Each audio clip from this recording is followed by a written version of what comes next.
Hello friends, इस news में आप सभी का स्वागत है। झारखंड की तमाम छोटी बड़ी खबर इस वीडियो में देखने को मिलेगी। सबसे पहले बड़ी खबर, किसानों का 50,000 रुपये तक कर्ज होगा माफ है। एक बड़ी खबर की अपनी सरकार के 1 साल पूरा होने से पहले मुख्यमंत्री हेमंत सोरेन ने झारखंड वासियों के लिए बड़ी तोहफा दिए हैं। राज्य के किसानों का 50,000 रुपये तक का बैंक कर्ज माफ करने के प्रस्ताव को मंत्रिपरिषद की बैठक में मंजूरी दे दिए हैं। इससे वर्ष 2020-21 के दौरान राज्य के 9,07,000 किसानों को लाभ होगा। इसके लिए 2,000 करोड़ रुपए का बजट रखा गया है। इसके साथ ही किसानों की आय बढ़ाने के लिए करीब 355.27 करोड़ रुपए के प्रावधान के साथ ही मुख्यमंत्री पशुधन विकास योजना को मंजूरी दी गई है। इसके अलावा झारखंड राज्य फसल राहत योजना पर कैबिनेट की मुहर लग गई है। इस योजना के लिए 100 करोड़ रुपए का बजट रखा गया है। और साथ ही कैबिनेट सेक्रेटरी ने बताया है कि मंत्रिपरिषद ने पहली बार 63 प्रस्तावों पर स्वीकृति की मुहर लगाई है, तो किसानों का 50,000 रुपये तक का कर्ज माफ किए जाएंगे। इसी के साथ ही अगली बड़ी खबर, फरवरी में नहीं होगी बोर्ड की परीक्षाएं। एक बड़ी खबर की केंद्रीय शिक्षा मंत्री रमेश पोखरियाल निशंक ने कहा है कि कोरोना के चलते बोर्ड की परीक्षाएं फरवरी में नहीं ली जाएगी। उन्होंने ट्वीट करके कहा है कि छात्रों, शिक्षकों और अभिभावकों से सीबीएसई की 10वीं और 12वीं की बोर्ड परीक्षाएं स्थगित करने की मांग की गई है, जिसको देखते हुए फरवरी में परीक्षाएं नहीं करने का फैसला लिया गया है। फरवरी के आखिरी सप्ताह से बोर्ड की परीक्षाएं शुरू हो सकती है। साथ ही इधर झारखंड बोर्ड के मैट्रिक इंटर की परीक्षाएं अन्य वर्षों की तुलना में 1 महीने देरी हो सकती है। वर्ष 2021 की परीक्षा फरवरी में नहीं होगी। मैट्रिक इंटर की परीक्षा 20 मार्च से शुरू होने की संभावना है। इसी के साथ ही अगली बड़ी खबर, मौसम विभाग से, झारखंड में सर्द मौसम ने तेजी से अपना रंग दिखाना शुरू कर दिया है। रांची समेत झारखंड के अलग अलग शहरों के न्यूनतम तापमान में गिरावट दर्ज की जा रही है। राजधानी से सटे कांके में न्यूनतम तापमान 4.4 डिग्री सेल्सियस दर्ज किया गया है। और मौसम विभाग ने बताया है कि दक्षिणी झारखंड के तापमान में करीब 2 से 3 डिग्री की और गिरावट हो सकती है। और उत्तरी और मध्य झारखंड में भी अगले 3 से 4 दिनों में इसी तरह का तापमान रहेगा। उन्होंने बताया है कि आने वाले कुछ दिनों में सुबह में धुंध और कोहरा का असर भी देखने को मिलेगा। सर्दी बढ़ने के साथ ही कपकपी बढ़ने की संभावना है। और रामगढ़ जिले का न्यूनतम तापमान 6 डिग्री सेल्सियस रिकॉर्ड की गई है। हजारीबाग में ठंड अपने मुकाम पर है और बुधवार को न्यूनतम 6 डिग्री सेल्सियस रिकॉर्ड की गई है। राजधानी रांची से हजारीबाग में 3 डिग्री अधिक ठंड महसूस की जा रही है। इसी के साथ ही अगली बड़ी खबर, झारखंड कोरोना अपडेट से, झारखंड में पिछले 24 घंटे के दौरान कोरोना के 202 नए मरीज मिले हैं। और राहत की खबर यह है कि पिछले 24 घंटे के दौरान कोरोना से झारखंड में किसी की मौत नहीं हुई है। और पिछले 24 घंटे के दौरान बोकारो से 6, चतरा से 4, देवघर से 2, धनबाद से 24, दुमका से 6, पूर्वी सिंहभूम से 20, गढ़वा से 10, गुमला से 4, हजारीबाग से 1, जामताड़ा से 2, खुट्टी से 1, कोडरमा से 7, लातेहार से 3 और लोहरदगा से 1 और पलामू से 9, रामगढ़ से 16, रांची से 82 और साहिबगंज से 1 और सिमडेगा से 2 और पश्चिमी सिंहभूम जिले से 1 नए मरीज मिले हैं। इसके साथ ही राज्य में कोरोना मरीजों की संख्या बढ़कर के 1,13,609 हो गई है। इसी के साथ ही अगली बड़ी खबर, 2021 नियुक्ति और रोजगार देने का होगा वर्ष। एक बड़ी खबर की घाटशिला विधायक रामदास सोरेन ने कहा है कि वर्ष 2020 में कोरोना के कारण झारखंड सरकार ने जितनी घोषणाएं की थी उसे पूरा नहीं कर सकी है, लेकिन वर्ष 2021 झारखंड के युवाओं के लिए नियुक्ति और रोजगार देने का वर्ष होगा। राज्य सरकार के सरकारी विभागों में जितने पद रिक्त है,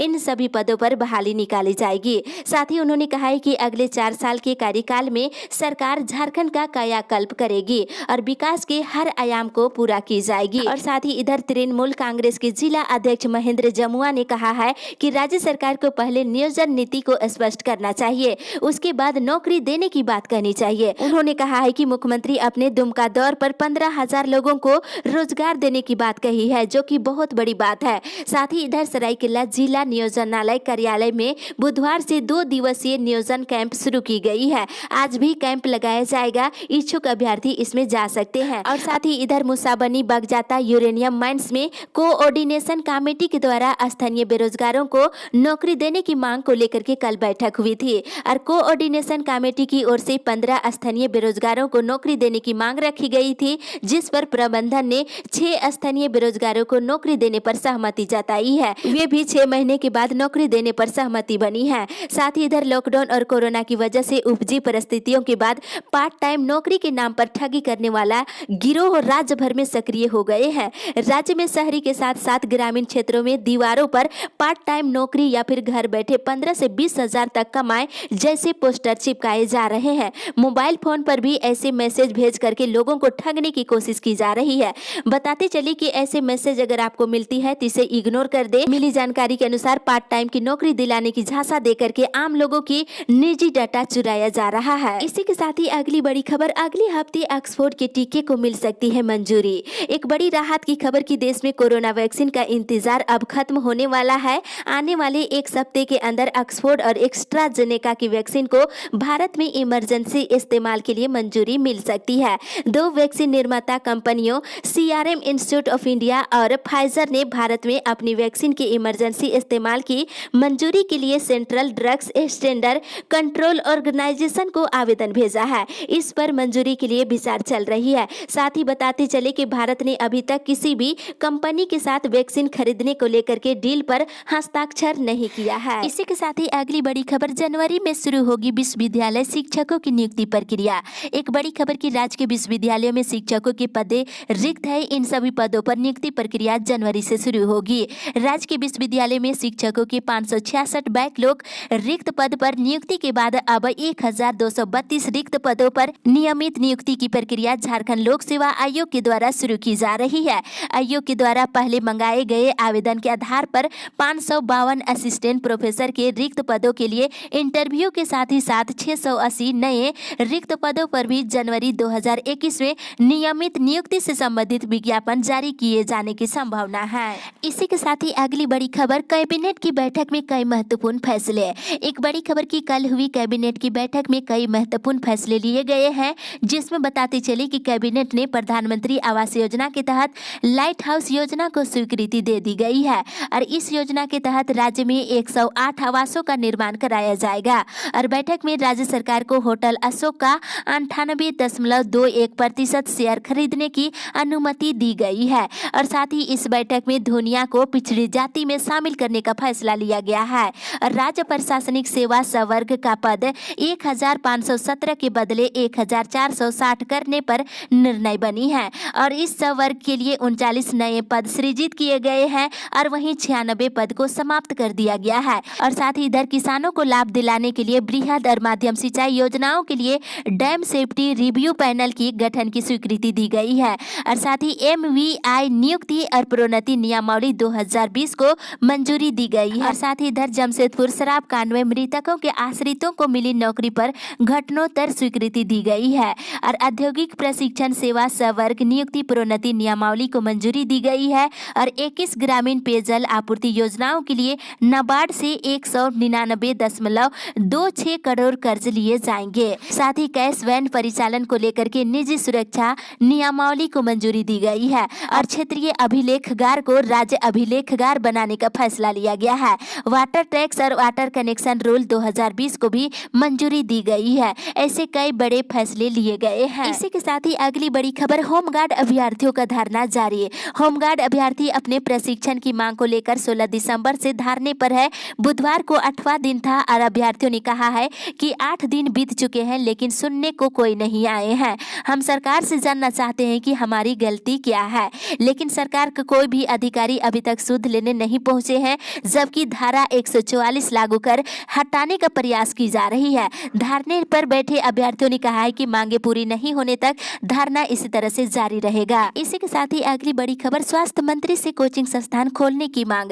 झारखंड कोचिंग एसोसिएशन के प्रतिनिधि मंडल ने कल स्वास्थ्य मंत्री बाना गुप्ता से मुलाकात कर कोचिंग संस्थान खोलने की मांग की गई है। साथ ही उन्होंने बताया कि बीते 9 महीने से कोचिंग संस्थान बंद होने से विद्यार्थियों की पढ़ाई लिखाई पूरी तरह से बाधित हो रही है। साथ ही संस्था से प्रत्यक्ष अप्रत्यक्ष रूप से जुड़े लोगों के बीच आर्थिक समस्या हो गई है।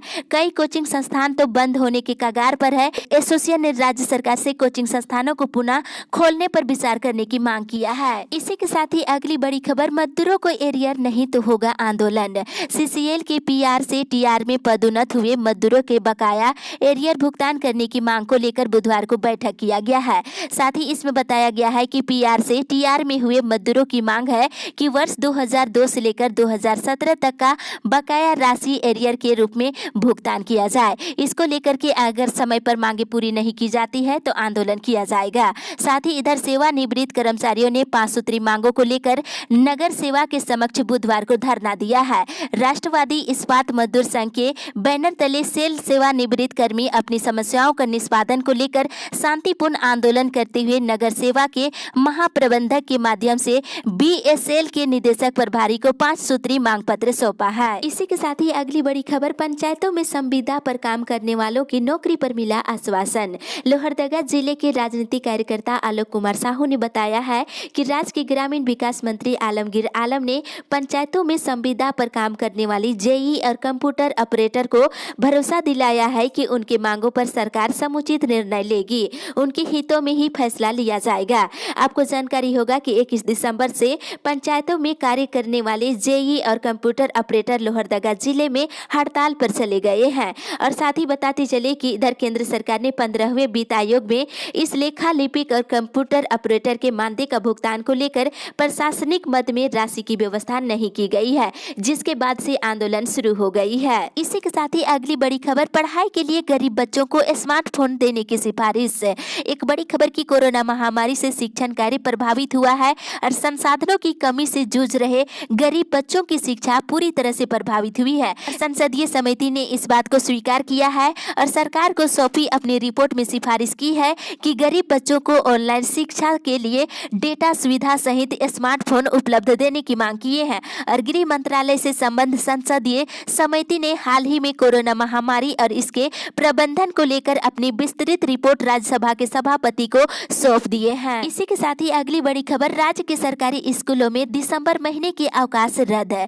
राज्य के सरकारी हाई स्कूल और +2 स्कूलों की छुट्टी में कटौती कर दी गई है। क्रिसमस यानी कि 25 दिसंबर को अवकाश रहेगा। इसके अलावे अन्य छुट्टी को रद्द कर दिया गया है। कोरोना के कारण स्कूल बंद थी और वहीं 10वीं 12वीं की बोर्ड परीक्षा को देखते हुए छुट्टियों को रद्द कर दिया गया है। और साथ ही इधर बैंकों में भी 25 से लेकर 27 दिसंबर तक छुट्टी रहेगी। जो भी काम करना है बैंकों का तो आपको तुरंत निपटारा करना हो। और साथ ही इधर बैंकों में भी 25 से लेकर 27 दिसंबर तक छुट्टी रहेगी। कोई भी काम हो तो आपको निपटा लेना होगा। शुक्रवार को क्रिसमस के कारण बैंकों में सार्वजनिक अवकाश रहेगा और चौथे शनिवार के कारण इस दिन भी ब्रांच में ताले लटके रहेंगे। इसके अलावे दिन रविवार की छुट्टी है। हालांकि अवकाश में भी बैंकों ने ATM में कैश भरने की तैयारी पूरी कर ली है। इसी के साथ ही अगली बड़ी खबर, SC छात्रों की छात्रवृत्ति के लिए धनराशि मंजूर। केंद्र सरकार ने अनुसूचित जाति के छात्रों को अगले 5 साल में पोस्ट मैट्रिक छात्रवृत्ति के लिए 59,000 करोड़ रुपए की मंजूरी दे दिए हैं। इससे तकरीबन 4 करोड़ छात्रों को छात्रवृत्ति मिल सकेगा। और प्रधानमंत्री की अध्यक्षता में केंद्रीय मंत्रिमंडल की आर्थिक मामलों की समिति की बैठक में इस आशय के प्रस्ताव का अनुमोदन किया गया है। इससे SC वर्ग के छात्रों को उच्च शिक्षा प्राप्त करने में मदद मिलेगी। इसी के साथ ही अगली बड़ी खबर, PM आवास निर्माण को गति देने का निर्देश।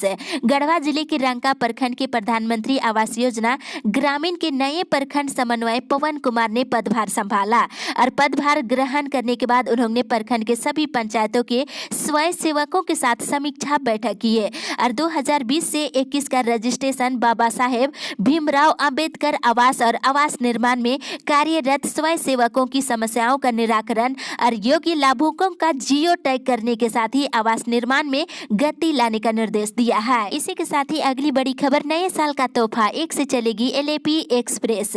यात्रियों के लिए एक राहत भरी खबर कि धनबाद को नए साल में एक साथ कई ट्रेनों की सौगात मिलने की संभावना बढ़ गई है। इसमें धनबाद LAP एक्सप्रेस समेत रांची, टाटानगर, दुमका, पटना के लिए चलने वाली इंटरसिटी ट्रेन शामिल है। इसके साथ ही धनबाद से कोल्हापुर जाने वाली दीक्षा भूमि और धनबाद भुवनेश्वर गरीब रथ एक्सप्रेस भी जनवरी से पटरी पर लौट सकती है। LAP एक्सप्रेस को 1 जनवरी से चलाने के लिए रेलवे बोर्ड से मंजूरी मिल गई है। किसानों ने केंद्र सरकार के प्रस्ताव को फिर से ठुकराया, कहा आग से ना खेले। एक बड़ी खबर की कृषि कानून के खिलाफ दिल्ली की सीमाओं पर अड़े किसानों ने केंद्र सरकार के बातचीत करने के प्रस्ताव को एक बार फिर से नामंजूर कर दिया है। बुधवार को दिन भर मंथन के बाद किसान संगठनों ने कहा है कि इस प्रस्ताव पर कोई बातचीत संभव नहीं है। किसान इस प्रस्ताव को पहले ही खारिज कर चुके हैं और तीनों कृषि कानून को संशोधन नहीं रद्द होनी चाहिए। साथ ही इधर नए कृषि कानून के विरोध में जारी किसान आंदोलन के समर्थन में बुधवार को मोराबादी मैदान में भी धरना प्रदर्शन किया गया। इसी के साथ ही अगली बड़ी खबर, टेट परीक्षा कराने की मांग। ऑल झारखंड शिक्षक प्रशिक्षण प्रशिक्षण प्राप्त संघ ने जामा के विधायक सीता सोरेन से मिलकर 2020 में शिक्षक पात्रता परीक्षा आयोजित कराने की मांग किए हैं। उन्होंने कहा है कि झारखंड में जब भी शिक्षकों की बहाली निकले उससे पहले ही झारखंड में शिक्षक पात्रता परीक्षा का आयोजन किया जाए और कहा है कि शिक्षा का अधिकार अधिनियम के अनुसार प्रत्येक वर्ष शिक्षक पात्रता परीक्षा होनी चाहिए। और संघ के नेताओं ने आरोप लगाते हुए कहा है कि झारखंड के छात्रों का दुर्भाग्य है कि अलग राज्य बनने के बाद 20 वर्षों में मात्र 2 बार ही शिक्षक पात्रता परीक्षा का आयोजन हो सका है, तो शिक्षक पात्रता परीक्षा कराने की मांग की गई है। इसी के साथ ही अगली बड़ी खबर, सीआरपीएफ पिकेट पर सशस्त्र ग्रामीणों का हमला। बताते चले इधर गिरिडीह जिले में 25 लाख रुपए की इनामी नक्सली अजय महतो के गांव पोरैया हाट के पर्वतपुर में सीआरपीएफ पिकेट खोलने के विरोध में बुधवार को ग्रामीणों का आक्रोश भड़क गया।